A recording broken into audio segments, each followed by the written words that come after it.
About 56. I love how the Spanish express age. Yo tengo 56 años.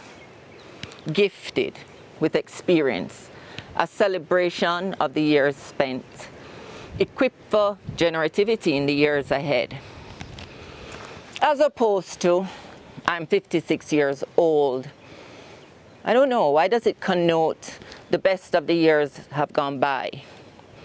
Why does it suggest that the time and the experience has not actually added value, which in fact it has?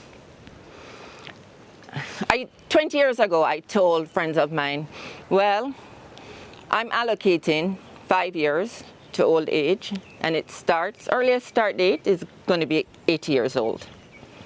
We do understand, right, that the average lifespan of a woman in the developed world is 82 years. If we're going to be old, in our 50s, what we are actually saying is that we are prepared to spend 32% of our lives in old age. That's a long time to be saying, remember when. A long time to be rehashing the same memories. But I want to just put in here that it would be very remiss not to discuss my brief foray into menopause. And I say brief because I was at my gynecologist in the wag of a dog's tail. They said menopause, well, it was going to be a very short pause over here. Man, she came like a thief to rob me of my intention and vitality. I am aware that not every woman is affected by menopause, but the very vast majority of us are. Me, I can declare I am the poster child for HRT. I don't want this to be a presentation about menopause. It's actually the very first presentation on the channel. What I want, we're talking about the 50s after eliminating the mitigating real circumstances of menopause. Having thought about the average 3 decades that we have in front of us, I don't know, to live vicariously through our children, our nieces, our nephews, our grandchildren. Yeah, I'm very happy to be a part of their growing up, but I personally want them to see what it looks like, a woman's life fully lived. And, you know, let me just declare, I'm not telling anyone what to choose, but I like to share the possibility. Because guess what? A lot of women, and I'm not just talking about my quite irrelevant single opinion, I'm talking about robust academic studies, have discovered that women are less satisfied than they were 35 years ago, less satisfied in a time when we did not have the choices or the freedom that we have now. But here's the catch-22 of choices and freedom. So a woman was very fully occupied with being a mother and a wife, and then she could have this blazing career. And there it was. The superwoman was born. But guess what? There was just an add-on. There was no moderating the elements. So we absolutely and without reservation can choose to be anything, to do anything that we want to do. We simply cannot choose to be all things at the same time. So the superwoman arrives, and a sister just cannot find herself in all of this. So where did the free go? Right, so the more is very clear about the whole situation, but where's the better?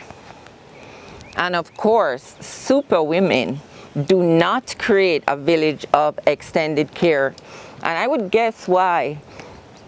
because other super women would then be more super than you, when really, in truth and fact, everybody is having an incredibly hard time.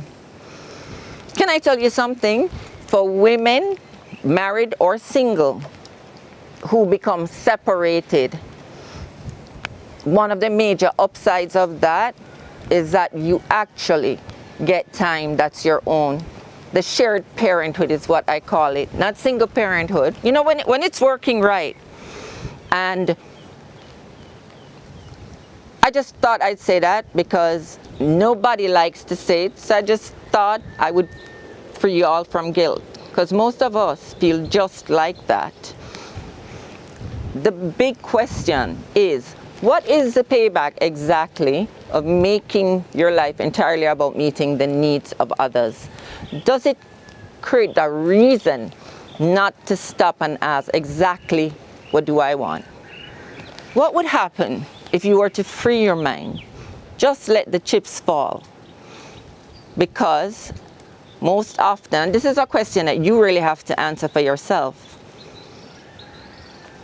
Is fear the reason that you are not finding the freedom to define exactly what you want? A lot of women experience a lot of anxiety.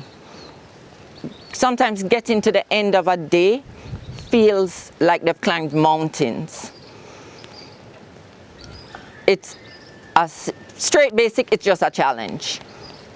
So we're going to talk about doing new things at 50. Oh, well, at that point, quite frankly, you're just happy to watch other people's lives. And what are we afraid of? We're afraid of failure. We are afraid that the people in our lives will be less than happy with our personal revolution. And you know what changes that fear situation? Oh, you get up real close and personal. Don't evade her, that witch named Fear. She, my friend, is a feeling. She is not you. We have to walk through fear. Yeah, and your heart may be about to leave your chest. Do you know that satisfied women in their 50s are in good physical health and have a positive mindset? And then the rest falls into place, and it truly does. Because of your experience of everything in life becomes a growing space for you.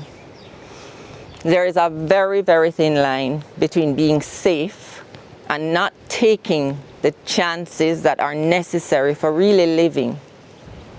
And if we fail, failure is merely instructive. Own it. We need to challenge our egos. That's how we grow. We can deal. It is always about what we do with life's experiences. It is not about the experiences themselves. Failing does not make us a failure. Not getting up from failing certainly does.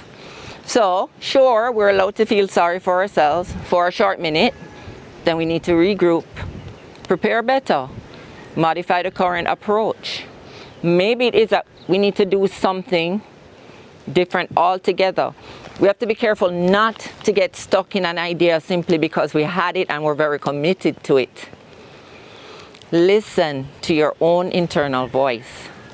Choose for yourself. There is a whole third of this journey left. Enough time for big things. There will always be a chorus ready to sing to you why you should not do it. And just to let you know, when you feel like you're falling off the edge of the earth, remember, call only your cheerleaders if your internal voice has gone silent. I made an active decision to be a free woman, free to do, free to be, free to choose to grow my courage when I do feel anxious and fearful. So, I have responded to the message that I have a voice that should be heard by the sisters. And you best believe I feel trepidation. What? So what? Maybe only 50 people out of the 8 billion people on the planet might hear this. But guess what? I'm here, Sister Chicks. And I'll be here next week, same time, dressed and ready.